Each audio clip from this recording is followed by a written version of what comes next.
Rise and shine on Australia's Vision Christian Radio.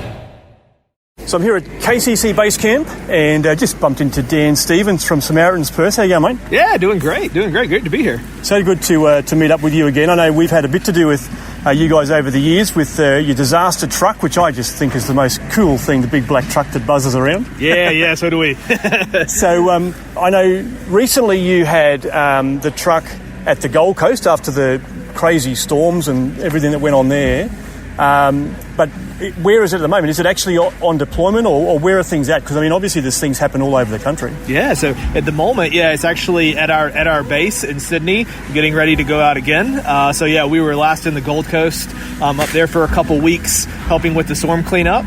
And, now we're in a preparation stage. So we're actually getting ready, with the summer coming, getting ready for floods, fires, whatever. So, getting it stocked and ready to go. Yeah, and you just never know. I mean, obviously Australia is such a big country and you can literally have floods and fires going on at the same time. So how do you, decide even where to deploy? Because, I mean, it's I guess geography probably has a part to play in it, but is it around church partnerships or what plays into all that? Yeah, church partnerships actually is the primary thing that we look at. You know, we monitor the weather, we watch all the apps, we get all the information about that stuff. But at the end of the day, the most of the time we end up in a community because a church has reached out to us. In the last several disasters, things that we hadn't even heard of, maybe saw on the news, but it moves out of the news cycle so quickly. But then we get a call from a pastor and they're like, hey, listen, like our community is struggling.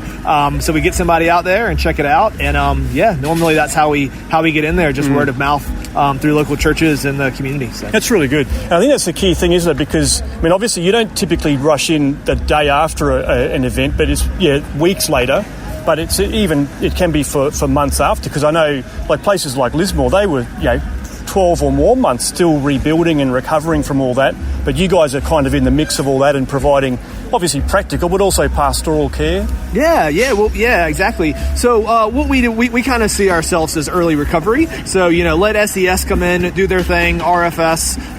But when people are able to get back into their homes and they're like, where do we even start? Where do we even start with the rebuild? How do we get back and make this? That's when we want to come in, that kind of early recovery phase. So usually it's 1 to kind of 3-4 weeks after a disaster. We also have programs where we come back even 1 to 2 years later and help with the rebuilds. So we did that in Lismore recently and down in Victoria as well, coming in and helping to rebuild walls and kitchens and kind of help people put the pieces back together and get back in. That's great. Because, I know, like, was it Rochester where they had multiple floods, that poor community? Yep. But you guys were there. Obviously you're always looking for volunteers. And when a deployment is on, it's kind of obvious, you want people, with their gumboots and whatever. But in a time that you're in now where you're kind of preparing, are you looking for volunteers? And if so, what sort of people are you looking for? Yeah, so we're always looking for volunteers. Small opportunities tend to pop up a lot. In the last few months, there have been some small flash flooding. One was in Bray Park, which is a suburb of Brisbane, and we did some response stuff there. We've also done some stuff in New South Wales.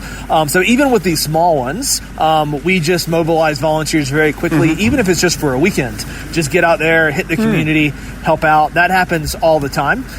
Or just be on the list and be ready. So when a disaster happens, it's like you're ready to go and ready to get out there. That's fantastic. How did you get into this? I mean, you're the disaster relief manager. I mean, obviously I can hear an accent, so you've come in from outside, but what actually was the genesis to you being a part of Samaritans Perth? I can't hide the accent very well. I'm trying. So I'm American. I've been with Samaritans Perth about 15 years now, actually. I actually joined with our international teams. My first job with Samaritans Perth was in South Sudan, working with our international teams in refugee camps there. Wow. And I actually spent 6 years in South Sudan with the organization. And then after that, I worked with our international disaster relief teams going around the world doing tsunamis and earthquakes and stuff all over the world.